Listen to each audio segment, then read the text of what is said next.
Ora, muito boa tarde, amigos e amigas, cidadãs e cidadãos.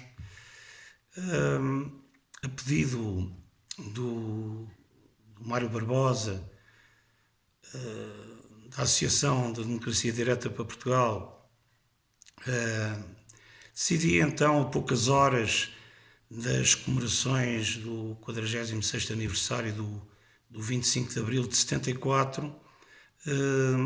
fazer aqui uma pequena e breve análise, uma síntese crítica e analítica sobre estas comemorações. Portanto, o título desta síntese crítica e analítica tem por nome, denomina-se "Faz aquilo que eu te digo, não faças aquilo que eu faço", isto a propósito das polémicas comemorações do 46º aniversário do 25 de Abril de 1974 na Assembleia da República. É, de certa maneira, um título um pouco longo, mas que, de alguma forma, explana aquilo que tem acontecido nos últimos dias, pouco antes destas comemorações. Portanto, as polémicas comemorações do 46º aniversário do 25 de Abril de 1974 eram, enfim, de todo modo evitáveis, não é? Principalmente face à época conturbada das nossas vidas e tudo aquilo que vivemos e a angústia que sentimos nesta altura. Na verdade, é uma época em que se pede e se exorta a união, solidariedade entre os cidadãos e cidadãs deste país e se apela, enfim, ao exemplo positivo do exercício de cidadania. Portanto, penso que estas polémicas seriam, de algum modo, evitáveis se agisse com o sentido patriótico e, acima de tudo, o sentido da racionalidade. Não estamos, logicamente, nesta breve análise, a querer despertar polarizações políticas e ideológicas, a querer despertar sentimentos manicaístas do bem e do mal, de nós, enfim, quanto aos outros, dos que louvam e amam a liberdade contra aqueles do chamado antigamente adestrados ao regime salazarista, ou seja, os do 25 de Abril de 74 em oposição aos do 24 de Abril. Penso que basta de clivagens e rupturas e fraturas sociais na nossa comunidade. Têm sido clivagens que, na verdade, se fomentaram, se têm vindo a soltar e a fomentarem-se neste período. Na verdade, enfim, nós queremos aqui apenas demonstrar e apresentar factos reais, palpáveis e sentidos pela generalidade dos cidadãos comuns, do qual fazemos parte. E devemos aqui esquecer preces e avivar responsabilidades e racionalidades. A liberdade não pode ser irresponsável, a começar por quem está por cima, naturalmente, mas, por outro lado, também o populismo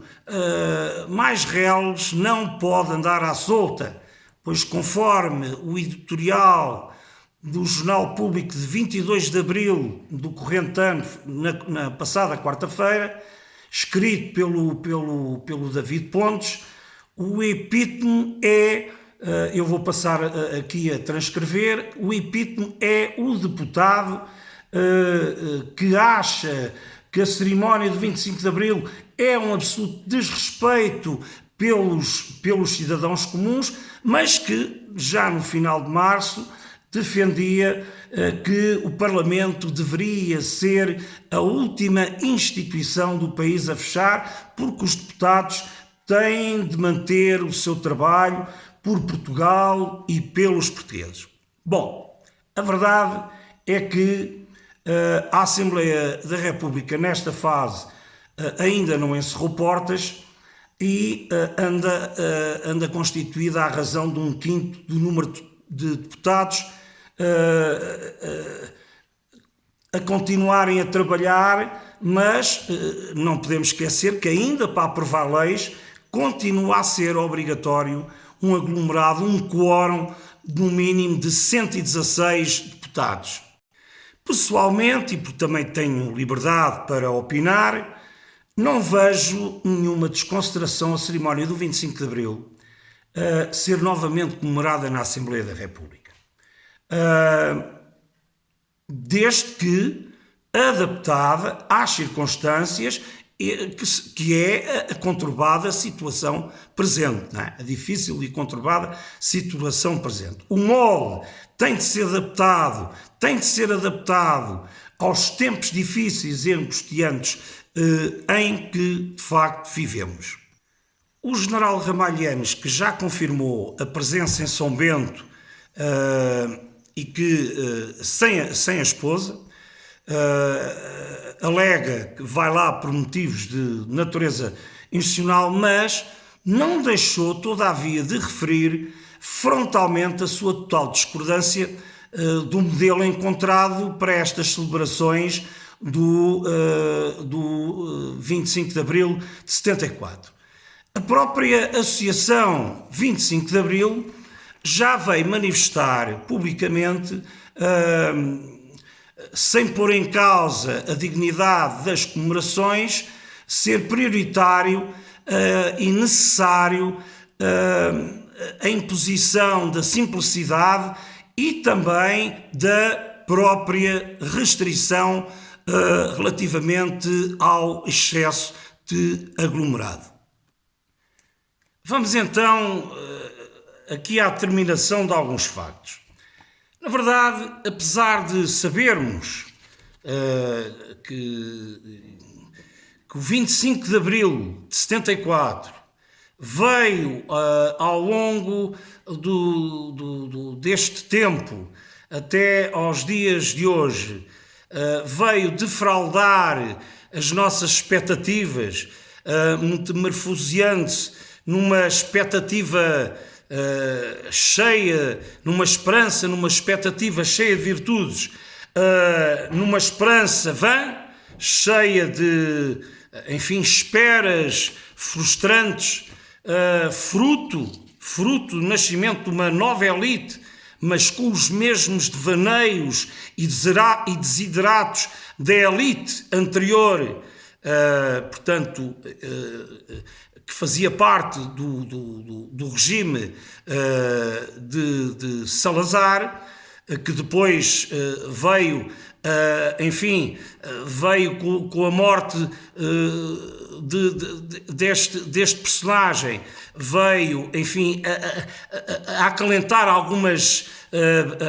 esperanças também com a chamada Primavera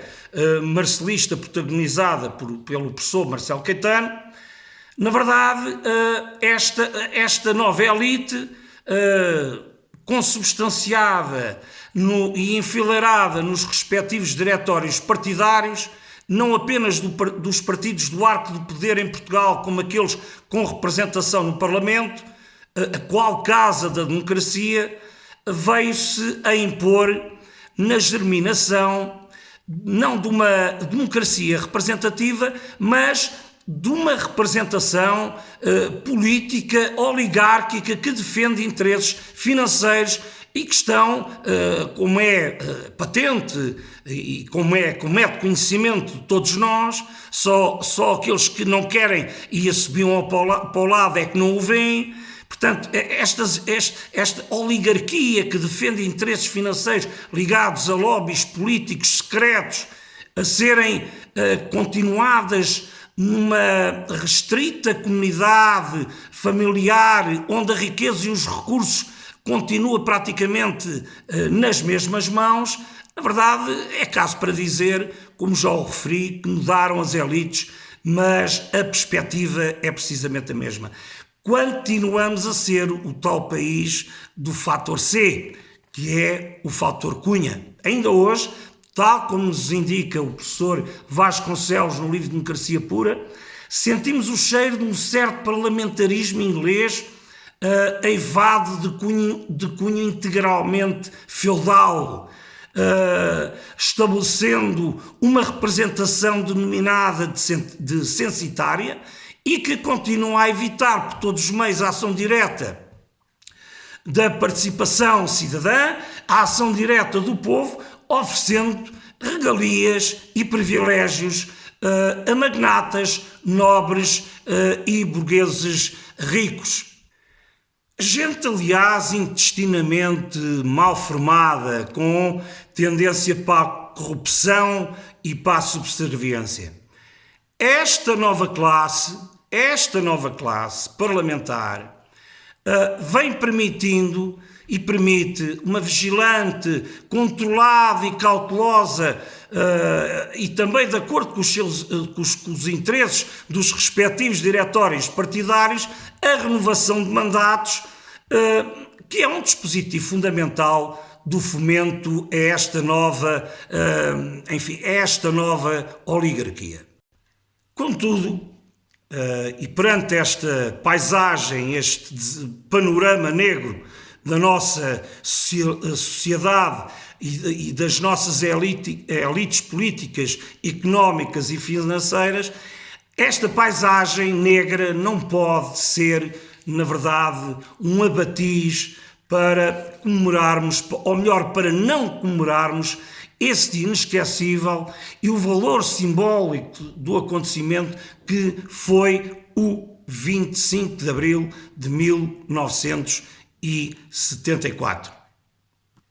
Eu tenho memória e, felizmente, a minha memória não é curta. Na verdade, houve um caminho para se chegar ao 25 de Abril de 1974, cujo percurso obrigou a ultrapassar-se imensos obstáculos, muros, imensas cercas, valas profundas, diferenças ideológicas sempre omnipresentes. Foi preciso coragem, muita coragem, de um punhado de gente que punha em causa uma guerra colonial totalmente inglória, a servir apenas o pretexto de alguns. E, de facto, uma gente que, enfim, primava por valores da liberdade, da dignidade, da vida dos seres humanos em Portugal. Parece que, de facto, a memória, por vezes, desvaneia no cerebelo de muita gente, que não é e nem pode ser o nosso caso. Comemorar o 25 de Abril de 1974 é comemorar o princípio ético de que todos nós, cidadãos e cidadãs deste país, somos iguais perante a lei e temos a mesma dignidade social e igualdade de oportunidades. Comemorar o 25 de Abril implica homenagearmos homens, mulheres, civis, militares, democratas e opositores ao regime autocrático anterior, pintado, quer se queira quer não, com cores fascistas e totalitárias, pessoas que lutaram, sofreram e deram as suas vidas pela liberdade, justiça, igualdade e dignidade de todos nós. Comemoramos precisamente essa luta transformada em torno de um ideário, sabendo-se todavia que muito ainda falta para restabelecer os valores de Abril.